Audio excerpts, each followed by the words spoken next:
बोल श्री कृष्णचंद्र भगवान की जय हो। ध्यान से आप लोग सुने रुक्मिणी मंगल की पावन गाथा। विदर्भ देश, जहां पर एक कुंदनपुर नगर था, जहां के राजा थे महाराज भीष्मक। था नामी एक विदर्भ देश, भीष्मक नभ जिसका शासक था।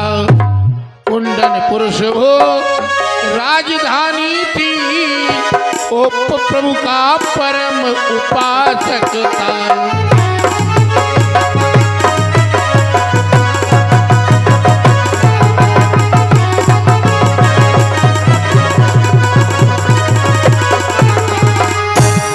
उसके ही घर में आदिशक्ति सीता माता अवतारी थी।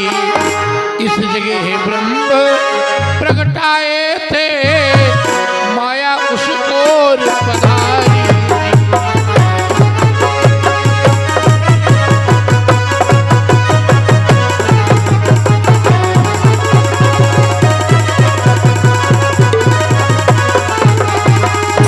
ओ आदिशक्ति, ओ आदि ज्योति, ओ आदिशक्ति।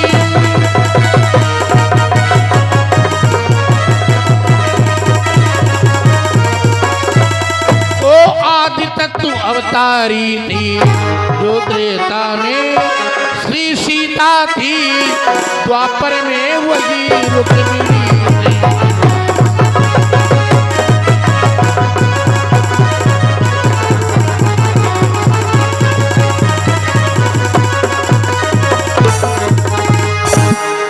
त्रेता युग में जो सीता जी थी, वो द्वापर में रुक्मिणी के रूप में अवतार लेती है। कुंदनपुर में विदर्भ देश महाराज भीष्म के वहां, ओ जिसके घर में आदिशक्ति माता अवतार ले, फिर क्या कहना, खुशी को आनंद को क्या कहना। बधाइयां बजी, बड़ी धूमधाम हुई। धीरे धीरे मां रुक्मिणी जब थोड़ा सयानी होती, एक दिन देखा कि संत महात्मा भगवान श्री कृष्ण की झांकी सजाए हुए, पालकी लिए हुए और भजन गाते चले आ रहे हैं कि ब्रज भूमि में हुआ है, ब्रज भूमि में हुआ है, अवतार कन्हैया का, अवतार कन्हैया का।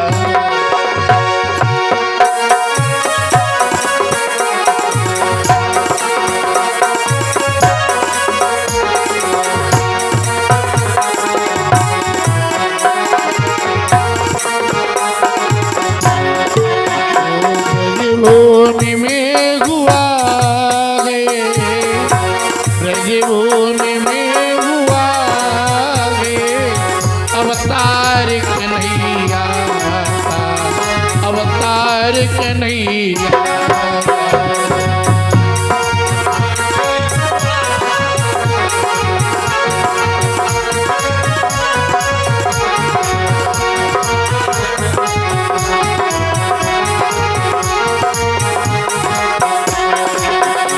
ब्रज भूमि में हुआ है, अवतार कन्हैया का।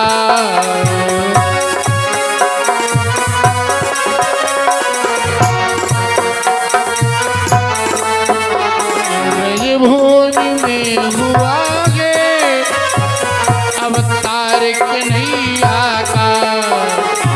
और संसार क्यों न माने, संसार क्यों न माने, उपकार कन्हैया, उपकार कन्हैया। ओ संसार क्यों न माने, संसार क्यों न माने, उपकार कन्हैया का, उपकार कन्हैया का।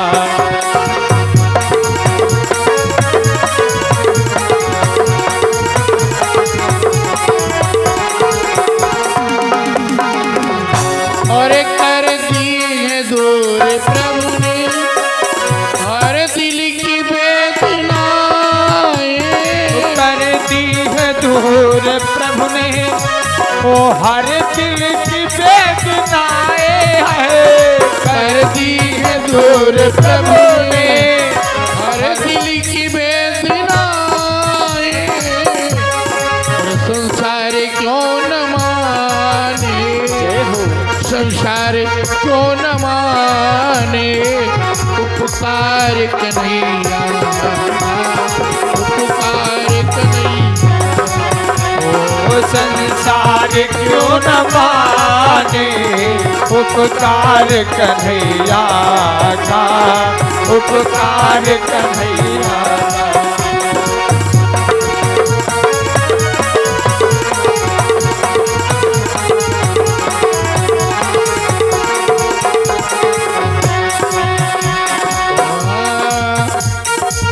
ब्रजभूमि में हुआ है, ब्रजभूमि में हुआ है अवतार कन्हैया, अवतार कन्हैया। भूमि में हुआ है अवतार कन्हैया का, अवतार कन्हैया का।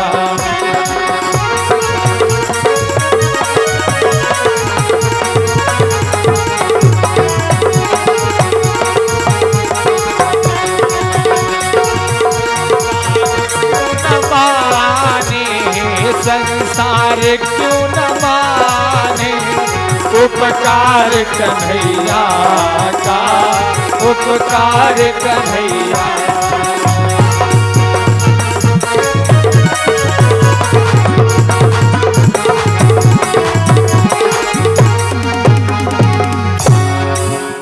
रुक्मिणी ने सोचा जब ऐसे भगवान कन्हैया हैं तो हम ब्याह करेंगी तो कन्हैया के ही साथ करेंगी। और उस दिन से भगवान कन्हैया की उपासना में लग गई। भगवान कन्हैया की पूजा करना उस दिन से शुरू कर दी। आप लोग भी 2-4 बार बोले श्री कृष्ण गोविंद हरे मुरारी, हे नाथ नारायण वासुदेव। श्री कृष्ण गोविंद हरे मुरारी, हे नाथ नारायण वासुदेव। श्री कृष्ण गोविंद हरे मुरारी, हे नाथ नारायण वासुदेव। श्री कृष्ण गोविंद हरे मुरारी, हे नाथ नारायण वासुदेव। हे नाथ नारायण वासुदेव, हे नाथ नारायण वासुदेव। हे नाथ नारायण वासुदेव, हे नाथ नारायण वासुदेव। श्री कृष्ण गोविंद हरे मुरारी, हे नाथ नारायण वासुदेव। श्री कृष्ण गोविंद हरे मुरारी, हे नाथ नारायण वासुदेव। श्री कृष्ण गोविंद हरे मुरारी, हे नाथ नारायण वासुदेव। श्री कृष्ण गोविंद हरे मुरारी, हे नाथ नारायण वासुदेव। बोल श्री कृष्ण चंद्र भगवान की। रुक्मिणी हमेशा भगवान कन्हैया की आराधना में लग गई। धीरे धीरे रुक्मिणी सयानी हो गई। एक दिन महाराज भीष्मक ने देखा कि लड़की सयानी हो गई, सखियों के साथ टहल रही है। हर बाप हर भाई ये जान जाता है कि हमारी बेटी या बहन अब ब्याह के योग्य हो गई है। मंत्रियों से सभासदों से कहने लगे कि भाई कोई लड़का देखो बताओ। कोई बताने लगा फला का लड़का देख लो, कोई बताता है फलाने राजा का लड़का देख लो। रुक्मिणी का बड़ा भाई रुकुम कहने लगा बकवास बंद करो, लड़का हम देख चुके हैं और वो है चंदेरी का राजा शिशुपाल। जिसके बल विक्रम के आगे सुर नर मुनि असुर दयते हैं।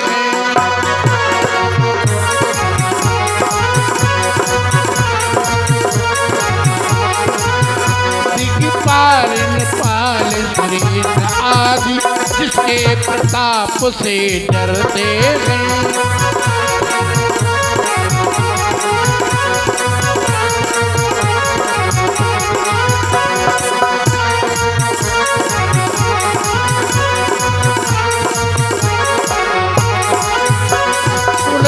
अच्छा बल भी अच्छा जग में प्रभुताई अच्छी है।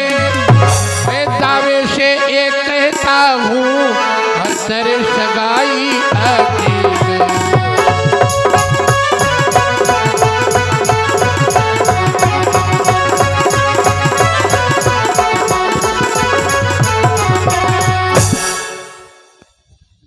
राजा भीष्मक ने बात अनसुनी कर दिया। और कोई कह सकता है? छोटा भाई रुक्मिणिया कहने लगा पिताजी हम भी कुछ बोल सकते हैं? अरे क्यों नहीं, अरे तुम्हारी भी तो बहन है, तुम्हारा तो अधिकार है, तुम भी बोलो बेटा। उसने कहा पिताजी यादव कुल में देवाधिदेव श्री वासुदेव अवतारे।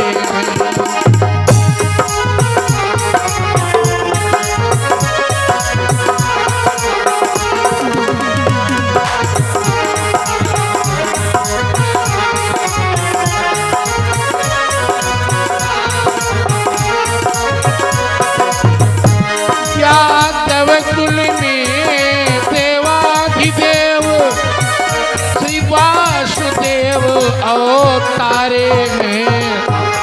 जिन लीलाधरी ने लीला में अनगणित असुर दल मारे।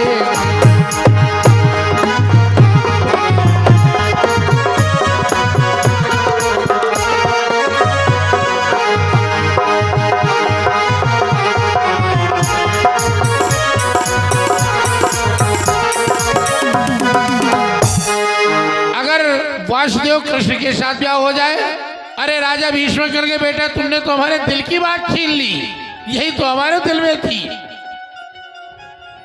अब जितने लोग सब बोले हाँ हाँ बिल्कुल, वाह क्या बात है, कन्हैया के साथ ब्याह हो जाए, अरे तब तो अति सुंदर रहेगा। जब हाँ में हाँ मिलाने लगे, रुकुम कहने लगा शर्म नहीं आती तुमको हाँ में हाँ मिलाते? बंद करो बकवास। वो नाचने वाला 7 साल तक नंद के घर गौओं से गुजर चलाता रहा। नापाक मलिक्ष अहीरों का जूठा मीठा औकात रहा। था पहले नाम नंद नंदन, अब वासुदेव कहलाया है।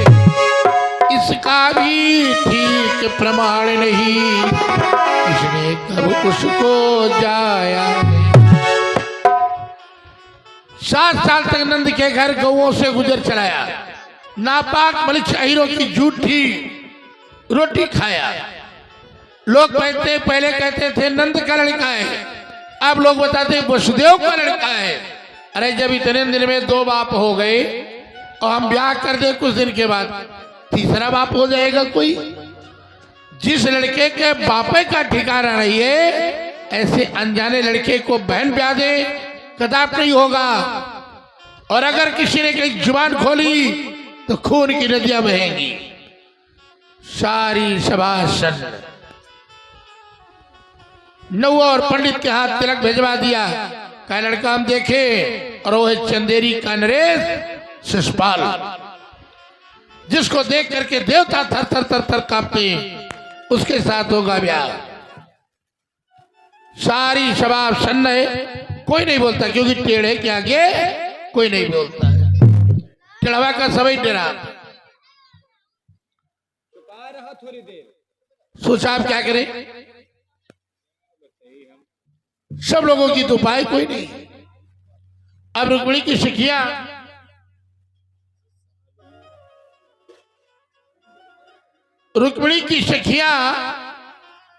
कहती है, ए सखी मुंह मीठा कराओ भाई। क्यों? खुशखबरी है। कौन सी खुशखबरी? अरे तुम्हारी शादी हो रही है तो भाई मुंह तो मीठा कराओ। जिस प्रकार से लड़के लड़कों से कहते हैं कि यार तुम्हारी दोस्त शादी हो रही है तो भाई मुंह मीठा कराओ, लड़कियां भी सखियां भी आपस में हिलमिल करके हंसी मस्करी करती हैं। तो कहा भाई मुंह मीठा कराओ, शादी हो रही, खुशखबरी है।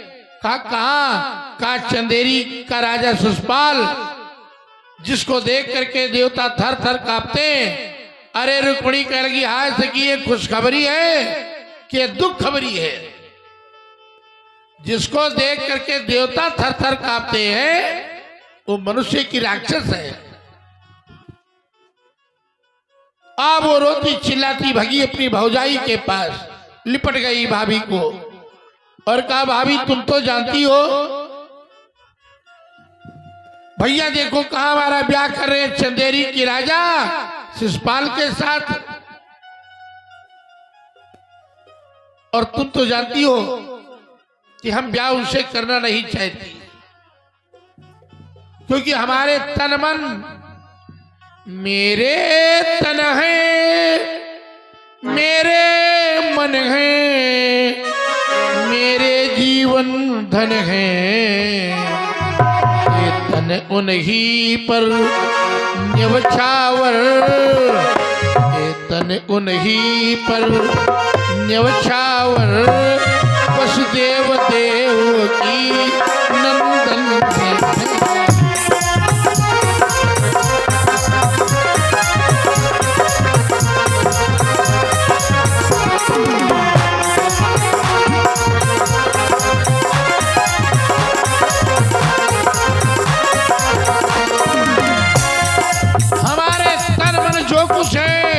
भगवान कन्हैया है और तुम तो भाभी जानती हो कि हम भगवान कन्हैया से प्रेम करती, ब्याह करेंगी तो कन्हैया के ही साथ।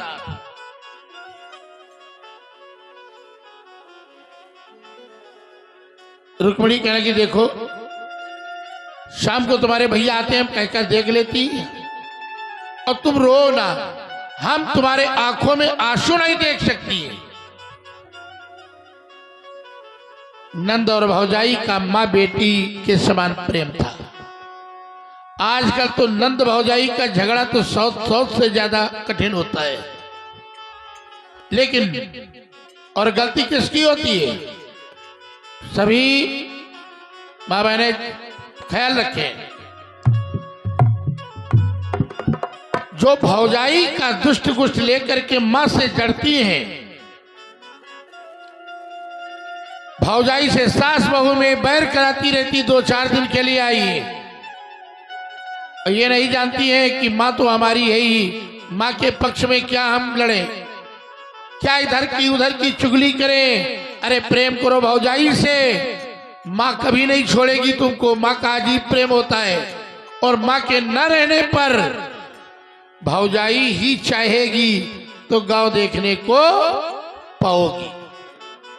भौजाई नहीं चाहेगी, अगर भैया चाहते भी हैं और भौजाई कहती है अगर बिटूनों को बुला रहे हो तो हम जा रही है अपने मईके, मुंडन करो भंडारा करो, हम नहीं रुकेंगी, या तो बिटूनों नहीं आएंगी। भैया की औकात नहीं है जो घर दिन की अपने बात अपनी पत्नी की टाल दे। इसलिए प्रेम भौजाई से करो, जीवन भर आवागमन रहेगा, देन लेन जो होगा वो भौजाई से ही मिलेगा। ऐसा क्योंकि हर लड़की भौजाई है और हर लड़की ननद है। कोई किसी की ननद है तो कोई किसी की भौजाई है। इसलिए ये काम बंद कर दो, जो चुगली माँ से करना है भौजाई के बारे में, ये सब माताएं बहनें बंद कर दे तो नंद भौजाई का प्रेम हमेशा बना रहेगा। बैर सिर्फ इसी में होता है, गलती सब नंदों की होती है। इधर भक्तों भौजाई कह लगी, देखो भैया शाम को तुम्हारे आते हैं, हम कहकर देख लेती, और तुम रो ना। अगर वो नहीं मानेंगे तो फिर सोचेंगे हम उपाय। ब्याह तुम्हारा कन्हैया के साथ होगा।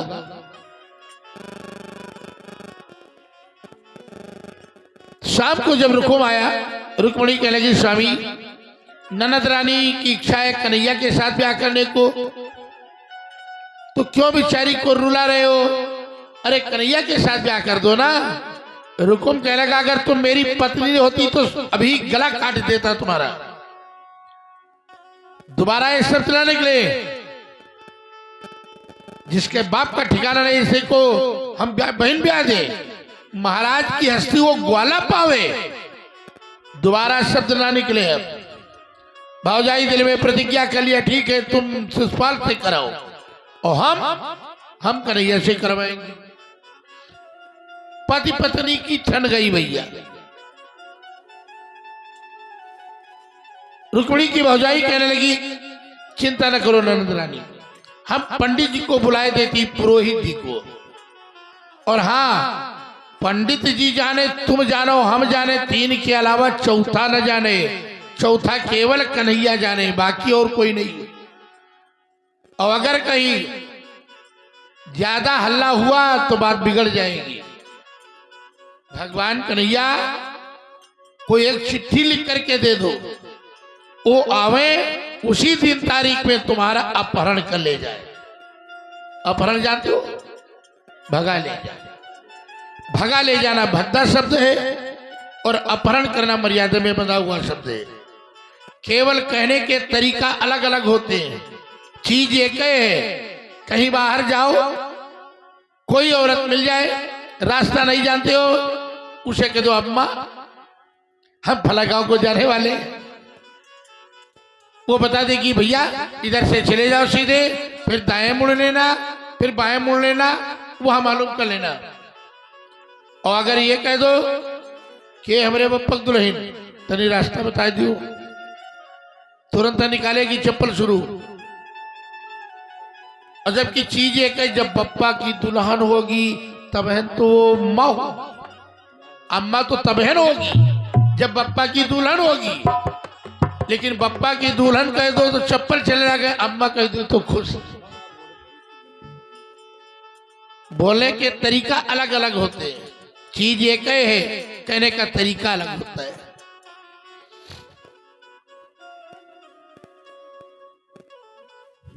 पंडित जी आए, रुक्मिणी हाथ जोड़ करके विनय करती है कि हे ब्राह्मण देव, द्विज देव तुम्हारी बेटी हूँ, मेरे सतीत्व को रख लीजिए।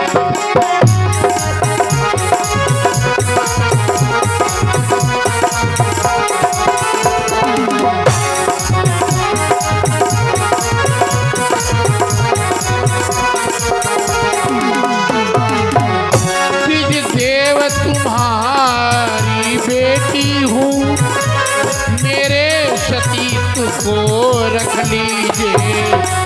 ईश्वर ने तन पर दिया मुझे, अब आप कृष्ण सा वर दीजिए।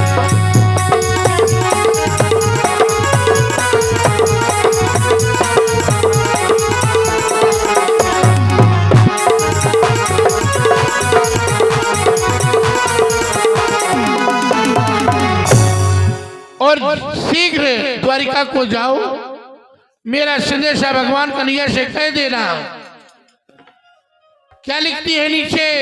ये प्रभु, हमने तो अपना जीवन तुम्हारे चरणों पर न्यौछावर कर दिया। अपनी माया को तुम जानो, मैंने धारणा धारी है।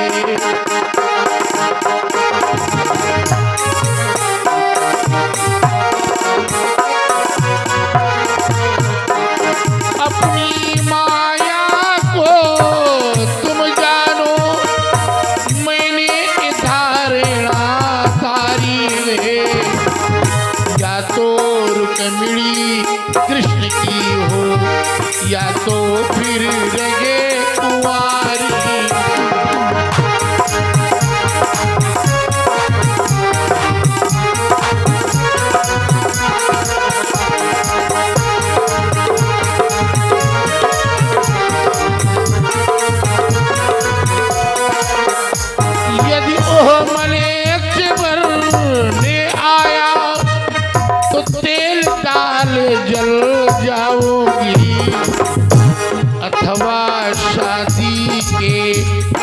ही बर्बादी कर दिखलाऊंगी।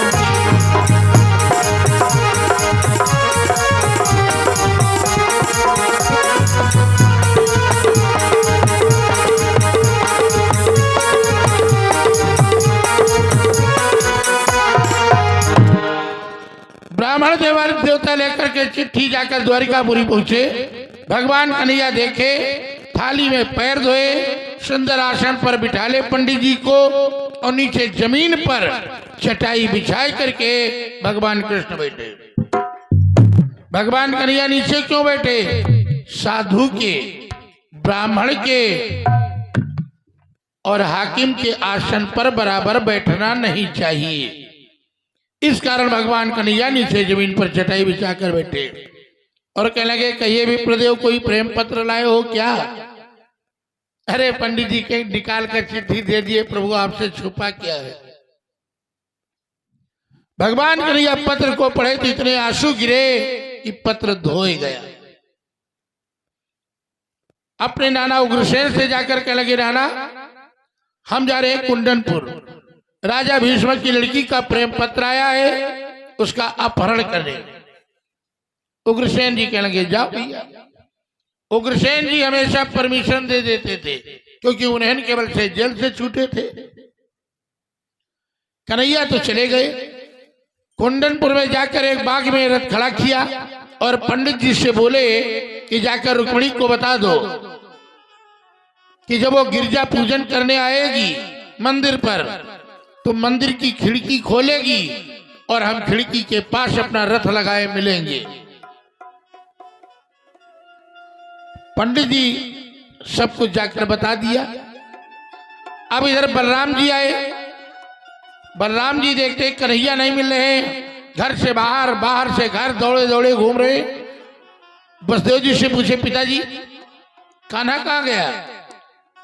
अरे बसदेव जी कहने लगे, कहीं बंसी बजाता होगा। कहा, अरे बंसी बजाता होता तो सुनाई पड़ती, पता नहीं लग रहा है। कहा, तो महाराज जानते होंगे क्योंकि महाराज से परमिशन जरूर लिया होगा। नाना के पास गए बलराम जी, नाना श्री कन्हैया कहाँ है?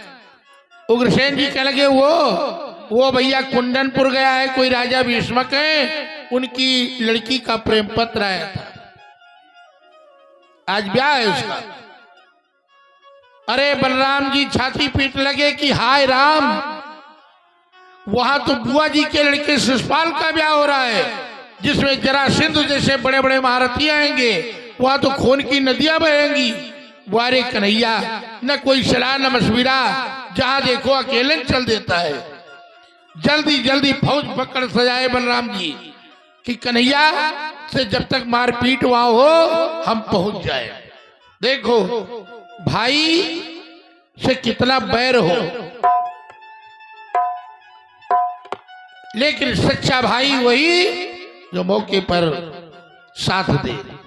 और भाई भले बोल चाल ना हो भाई से, लेकिन जब वक्त जरूरत पड़ेगा किसी से लड़ाई झगड़ा तो भाई लाठी लेकर पीछे जरूर खड़ा होगा साथ में। इसलिए भाई से बैर नहीं रखना चाहिए। सुखदेव जी महाराज कहते हैं, राजा परीक्षित, बलराम जी तो तैयारी में लग गए। इधर अब रुक्मिणी की भौजाई कहने लगी, रुकुम से स्वामी तो गिरजा पूजन करने जाएंगी ननद रानी। कहा, नहीं, बंद करो बकवास, हम कुछ सुनने वाले नहीं। अभी मैंने सुना है कि गांव के बाहर बाग में वो हीर के छोकड़े आ गए हैं और वो आ जाए कृष्ण बलराम तो जानो खून की नदियां बहेंगी। हम बारात को जा रहे हैं। पहले बारात को जाकर पहुंचा, शिशुपाल से कहने लगा, राजन एक बात बताओ, शादी करने आए हो या जुलूस देखने? कहा, रे रुकुम भैया कहते क्या हो? कहा, देखो हीर के छोकरे हो कृष्ण बलराम आए हैं, यहाँ सूचना हमको मिल गई है, बाग में टिके हुए हैं, बिटिया एक बराते दो आ गई। तो कहा, अब वो आ जाए तो खून की नदियां बहेंगी, समझ लो कुशल नहीं है। अरे शिशुपाल कह लगे तो क्या कहना चाहते हो? कहा हमारी इच्छा है कि चलो उन हीरों को मारकर समाप्त कर दिया जाए और तब द्वारिकाचार की व्यवस्था हो। कार्य चिंता क्यों करते हो रुकुम भाई, हमारे साथ में महाराज जरासंध बैठे हैं जिनके मारे उन हीरों का पता नहीं चलेगा। जरासंध कहने के क्या कृष्ण बलराम आए? ए भैया कृष्ण बलराम आए हो तो तुम अपनी बारात लौटा ले चलो, जिंदा रहोगे तो दुल्हन फिर मिल जाएगी। कहा यार तुम इतना डरते हो? कहा डरते नहीं है, इतने लोगों के बीच में बैठे हैं तो कृष्ण मुंह से निकल गया है, वरना हम का सुनते हैं तो आधे प्राण निकल जाते हैं। तुम्हारा भी पाला नहीं पड़ा है और हम 17 बार चढ़ाई किए मथुरा पर कि मैंने 17 धावे करके ठोकरे कृष्ण की खाई।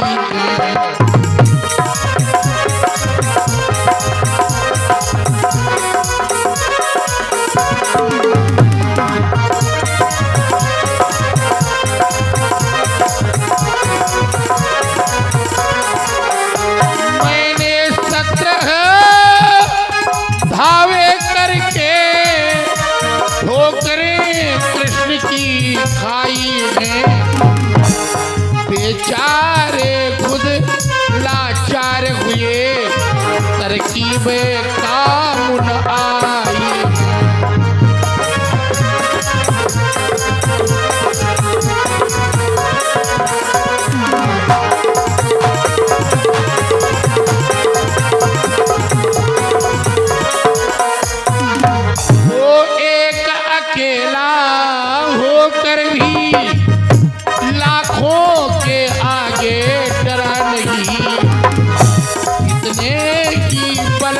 खत्म हुए और एक कन्हैया मरा नहीं।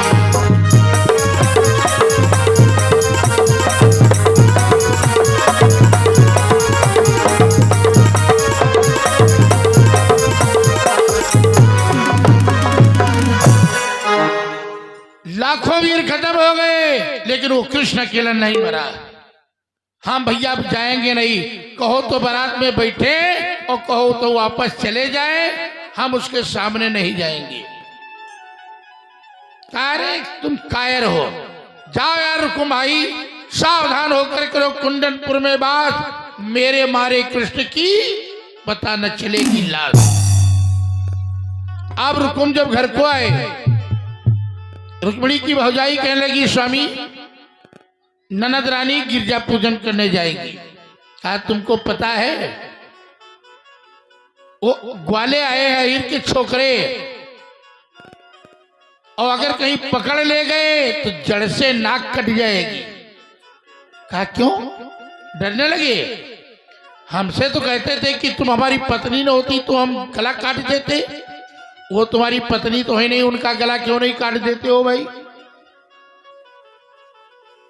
कहा नहीं तो गिरजा पूजन नहीं होगा, ये मुसीबत का वक्त है और वो बड़े छलिया है, लड़ाकू हैं, तो गिरजा पूजन करना है तो गिरजा पूजन नहीं करेंगी, पूजन करेंगी शिशुपाल का।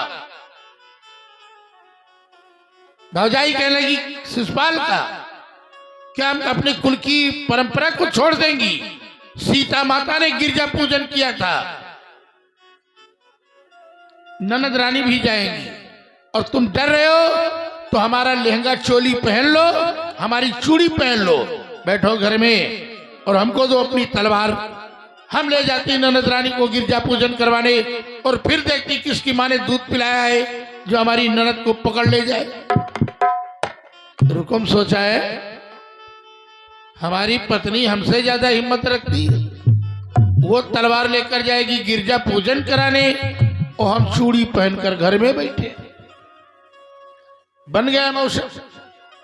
तो कुछ बारात से सेना लिया फौज, कुछ अपनी फौज, जहां मंडप छाया हुआ था वहां से मंदिर तक 2 लाइनों में वीरों को खड़ा कर दिया। रुक्मिणी गिरजा पूजन करने के लिए चल देती है कि रुक्मिणी लली गिरजा पूजन चली मिल सखिया सगेली चारी रे झुम झुम बाजे पायलिया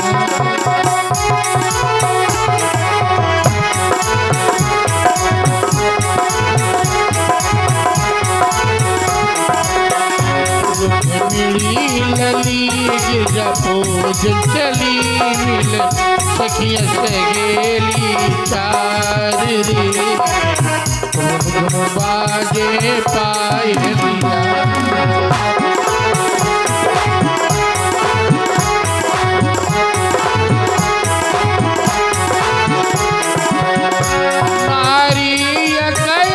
कुंदनपुर की शोभा की गुणगानी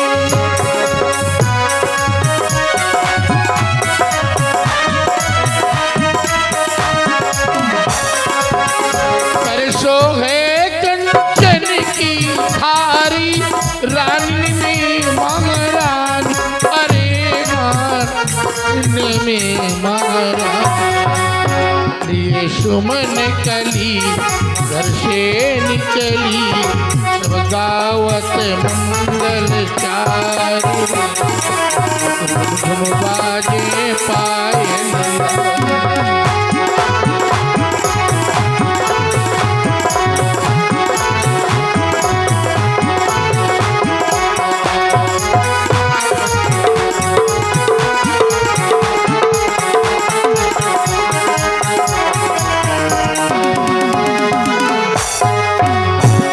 मंदिर में गिरिजा के रुक्मिणी बोली तो परी गोरी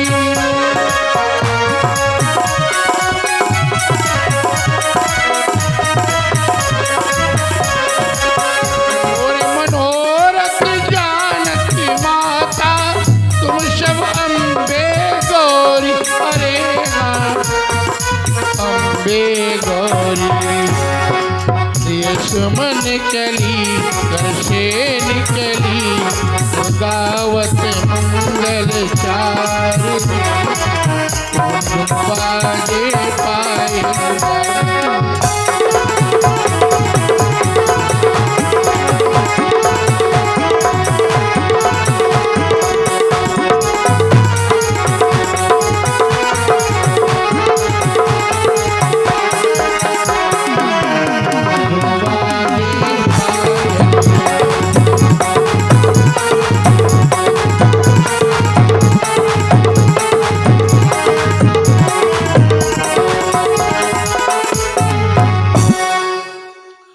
मंदिर में जाकर के गिरजा माता की पूजा करती और फिर खिड़की को खोला। खिड़की को जिस समय खोलती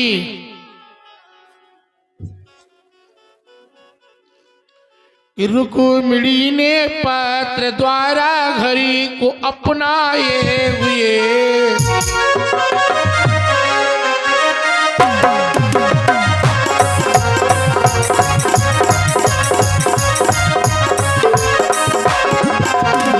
रुक्मिणी ने पत्र द्वारा हरि को अपनाए हुए भोज पलटन के सहित ससुराल में आए।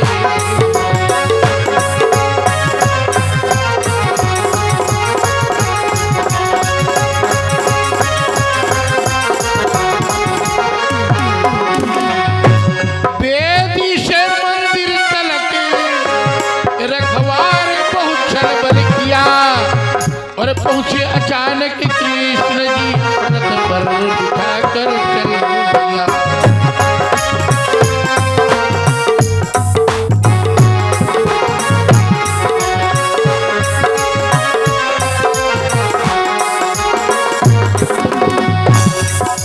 जैसे खिड़की खोला भगवान कन्हैया धू धू करके अपना 5 जन ने शंख बजाया।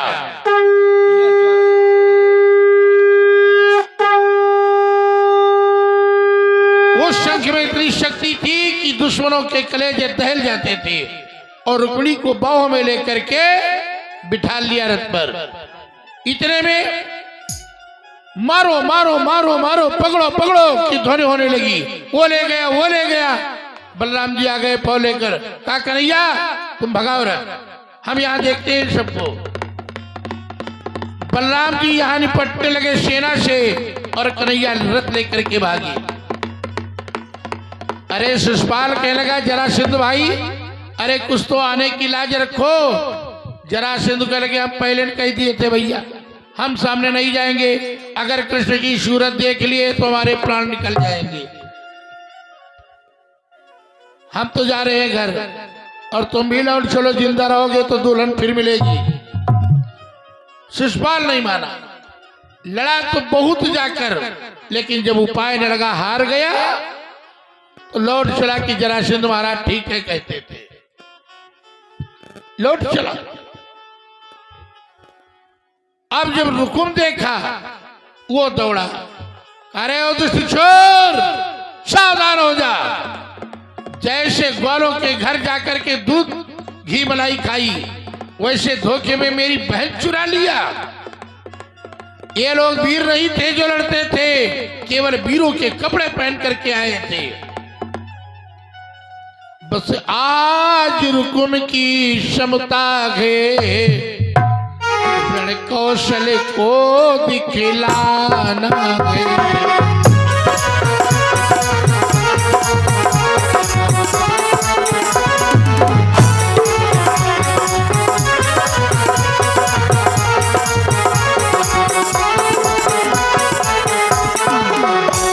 बस आज रुकुम की क्षमता है, रण कौशल को दिखलाना है। वीर की बहन को ले जाना, वीर की बहन को ले, सुनकर समाचार अतिशय आनंद मनाया है। और चुपचाप बुलाकर विप्रों को श्रुति कन्यादान में पढ़ाया है।